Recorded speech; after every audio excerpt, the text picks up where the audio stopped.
지금 1번이랑 2번이랑 봤을 때 네. 엄청 큰 차이가 있었어요. 그러니까 1번은 간격이 되게 잘 나오거든요. 지금 이 연습한 게 티가 확 나요. 네. 근데 이제 2번은 이제 왜 이제 간격이 문제가 생기냐면 저기 1번 같은 경우에는 그냥 하이에 사이에만 들어가는 거고 2번 같은 경우는 이제 스네어 뒤에 나오는 거잖아요. 네네. 그 위치에 따라서 이게 그 위치가 생소하다 보니까 이게 조금 간격이 뒤틀리는 감이 없지 않아 있거든요. 네. 저번 시간보다 훨씬 확실히 나아진 것 같아요. 그러니까 그 손발에 대한 간격에 대한 감이 생기니까 네. 템포 올리는 게 훨씬 편해지잖아요, 그죠? 네네. 그런 거를 포인트를 좀 잘 잡아서 연습을 하시면 될 것 같고. 일단 그 교회 들어온 반주 때 네. 어려운 점을 좀 써봤는데요. 네. 물론 안 되는 거는 기본적으로 연습이 안 돼서이긴 하지만 그 예를 들어 1절 그다음에 또 그 후렴 부분 2절에서 크기가 좀 달라져야 될 것 같은데 그렇죠. 그거에 대해서 좀 어렵더라고요. 그거는 일단 뭐 가장 쉽고 가장 편하게 할 수 있는 방법은 제가 전에도 수업 때 설명을 드렸던 것처럼 패턴을 좀 다르게 하면은 훨씬 그런 것들이 좀 느낌이 많이 바뀌어요. 하이햇으로 연주하던 거를 이제 라이드로 옮겼을 때, 그다음에 라이드로 연주하던 거를 하이햇으로 오픈했을 때, 하이햇 오픈하던 거를 또 이제 라이드에서 크래쉬처럼 연주를 했을 때, 이게 필인들을 뭔가 좀 사용 빈도수가 좀 더 늘어난다든지, 아니면은 심벌을 활용할 수 있는 그런 것들이 좀 더 많이 늘어난다든지, 그런 거에 따라서 분위기 자체가 점점 막 이렇게 보조를 시킬 수 있는 부분들이 충분히 많거든요. 좀 더 고급스럽게 좀 어려운 쪽으로 나아가자면 이 터치에 대한 결국은 문제인 건데, 이제 교회 다니는 사람들이 사실은 드럼을 연주하는 사람들이 제일 이거에 대해서 고민이 많아요. 그러니까 뭔가 이 전체적인 그림에 대한 고민도 고민이지만 컨트롤 자체가 안 되는 거죠. 처음부터 끝까지 다 시끄러운 거예요. 네. 그러니까 그거는 사실 이유가 우리 교회에서도 계속 강조를 하는 게 높이라도 조금이라도 낮추면 소리가 훨씬 줄어들 거다. 근데 그렇게 하게 되면은 보통 사람들이 빨라지거나 느려지거나 둘 중에 하나예요. 네. 네. 그러니까 항상 연습을 할 때 감안해서 연주할 수 있도록 좀 세밀한 부분, 터치하는 부분들, 특히 작게 치는 부분들에 대해서 연습을 해두면 크게 소리를 내는 것보다 작게 치는 거를 더 연습을 하면 내가 낼 수 있는 다이나믹의 그 폭이 훨씬 넓어요. 음악을 많이 듣는 것도 훨씬 도움이 많이 되죠. 왜냐면 음악을 그냥 듣는 거 말고 전체적인 그림을 좀 보면서 하다 보면 아 이런 분위기에서는 이렇게 흘러가는구나, 이런 그러니까 송폼이라는 게 있잖아요. 아 이런 송폼에서는 이렇게 전체적인 그림이 그려지는 악센트를 그나마 제일 표현하기 쉬운 게 네. 심벌이잖아요. 그렇죠. 심벌인데 심벌을 그 넣는 타이밍이 일단 제일 쉬운 거는 첫 번째 박, 마디 첫 번째 박, 그 다음에 스네어가 들어가는 박에 들어가는 거는 비교적 엄청 자연스러워요. 그 이외에 엇박에 들어가는 거는 8비트로 진행이 되는 속에서 내가 그 리듬을 이해를 하고 멜로디 라인을 좀 이해를 한 상태에서는 그게 아마 자연스럽게 이게 이동이 될 거예요. 심벌 쪽으로. 피리는 또 서로 다르잖아요. 들어간 라인이 그렇죠. 예. 그런 거. 다른 악기들을 좀 들을 수 있는 귀가 좀 열려 있어야 되고, 그거를 들으려면은 그만큼 내가 연주하는 거에 있어서 여유가 좀 많이 있어야지 남의 소리도 다 들을 수 있고, 그 내가 채워줘야 할 부분, 그 다음에 뭔가 다른 악기들이 예를 들면 피아노가 비는 마디에서 뭔가 라인을 많이 채워줬을 때 거기에다 대고 내가 준비한 화려한 필인들을 막 해버리면 피아노의 그 라인들이 다 묻혀버리겠죠. 그렇죠. 네. 그래서 그런 것들을 다 감안을 해서 연습할 때는 악보를 보고 그 다음에 이제 내가 뭘 해야지 이렇게 딱 정해서 하니까 여러 연습이 되는데 예배 이제 연주할 때는 5월부터 한 6월부터 이렇게 녹음을 하기 시작했는데 계속 했던 것만 특히나 피린 그죠. 피린을 하면 진짜 이렇게 했던 것만 두두둥 이게 꼭 이렇게 끝나는 이런 형식으로만 계속 똑같은 패턴을 어떻게 옮기냐에 따라서 듣는 사람들은 전혀 똑같이 못 느껴요. 뭔 말인지 아시죠? 네. 네. 그렇기 때문에 똑같은 거라고 너무 막 그 강박관념을 갖지 마시고 네. 그러면 이걸 어떻게 다르게 표현을 할까에 대해서 고민을 하면 돼요. 그죠? 그러니까 예를 들어서 스네어가 많이 들어가는 거랑 탐이 많이 들어가는 거랑 똑같은 패턴이라도 뉘앙스가 완전 다르거든요. 네. 그럼 듣는 사람은 전혀 다른 걸 치는 줄 아는 거예요. 응용을 하시면 내가 할 수 있는 범위에서 할 수 있는 것들이 훨씬 더 많이 생겨요.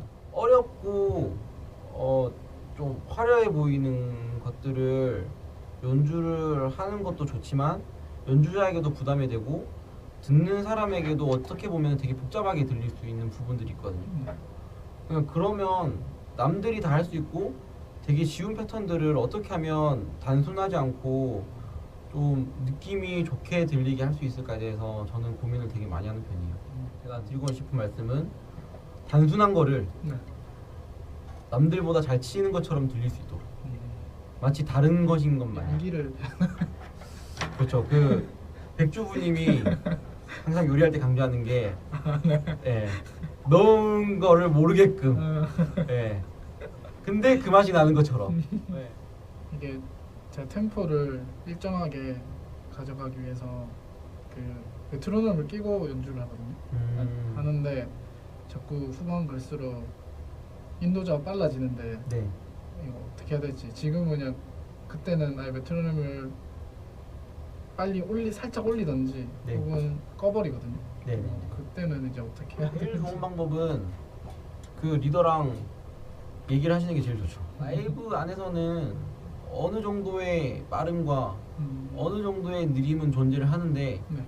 그게 듣는 사람들이 그거를 느끼고 뭔가 영향을 받을 정도로 차이가 네, 왔다 갔다 거리면은 그거는 분명히 문제가 있는 거죠.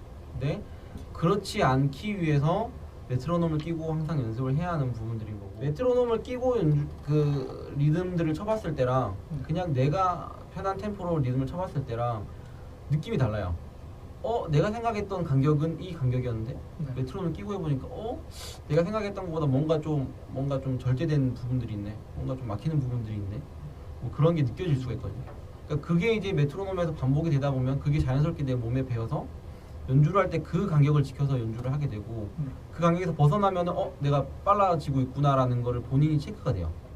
그렇죠. 그래서 저는 개인적으로는 연습을 최대한 메트로놈 끼고 많이 하시고 라이브 하실 때는 최대한 안 끼는 쪽으로 하는 게 좋지 않을까 생각이 들어요. 연습 잘 안 될 때 네.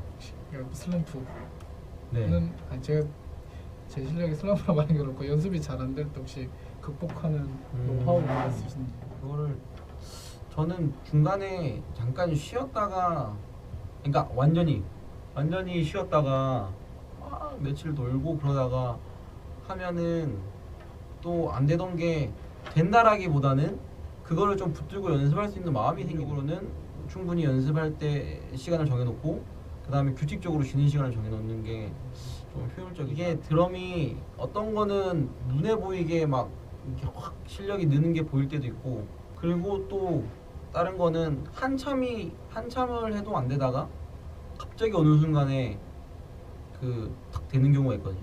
리듬 연주 같은 경우에는 어느 정도 우리가 그냥 하다 보면 눈에 보여요. 실력이 느는 게. 네. 근데 이제 엄청 더디게 계속 멈춰 있는 것 같은 느낌이 드는 테크닉들이 어떤 게 있냐면 예를 들면 더블 스트로크 아니면은 더블 페달 그죠? 베이스를 더블 밟을 때 뭐 이런 거는 사실 뭐 하루 이틀 뭐 한 달 해가지고 그게 확 늘어날 수 있는 테크닉들이 아니거든요. 그거는 정말 꾸준하게 1년 정도 꾸준하게 연습을 하다가 이제 뒤로 돌아봤을 때 내가 이만큼 왔구나를 느낄 수 있는 것들이기 때문에 그거를 너무 안 된다고 해서 조급해하지 않았으면 좋겠어요. 그리고 이거를 내가 꾸준히 연습해야지 느는 것들과 내가 뭔가 여기서는 포인트를 잘못 잡고 있어서 안 되는 것 같은 것들을 좀 나눠서 분리를 해서 연습을 하는 게 더 중요한 것 같아요. 아무 생각 없이 10시간 연습하는 것보다 집중해서 1시간 연습하는 게 저는 더 알차다고 생각을 하거든요. 왜냐면 목적을 가지고 연습을 해야지 그게 나아지니까. 드럼 배운 지 얼마나 되죠? 작년 12월 있으면 8개월째. 8개월. 네. 많이 됐네요. 벌써 그렇게 됐네요. 하면서 개인적으로 제일 힘들었던 내용이 어떤 거였어요? 제일 어려웠던 건 오픈 타이밍 잡는 거랑 그죠. 다들 그거 되게 힘들어하더라고요. 네, 오픈 타이밍 잡는 거랑 이번에는 이거 16비트 베이스. 그 베이스의 문제는 뭐냐면 간격이 네. 제일 커요. 그래서 내가 최대한 베이스랑 간격이 잘 들릴 수 있는 거를 선택을 해서 좀 간격 연습하면 제일 좋을 것 같고, 마지막으로 네. 우리 학원의 자랑을 네, 이미 우리 학원 이게 좋아요. 여기 보면 되나요? 뭐 편하게 하시면 돼요. 우리에겐 편집 있으니까.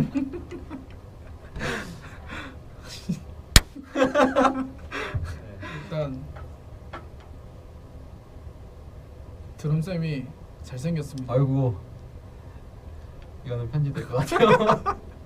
연습할 수 있는 공간이 있고 그리고 지하다 보니까 세게 쳐도 뭐 아무렇게 쳐도 누가 뭐라는 사람 없이 자유롭게 연습할 수 있고요.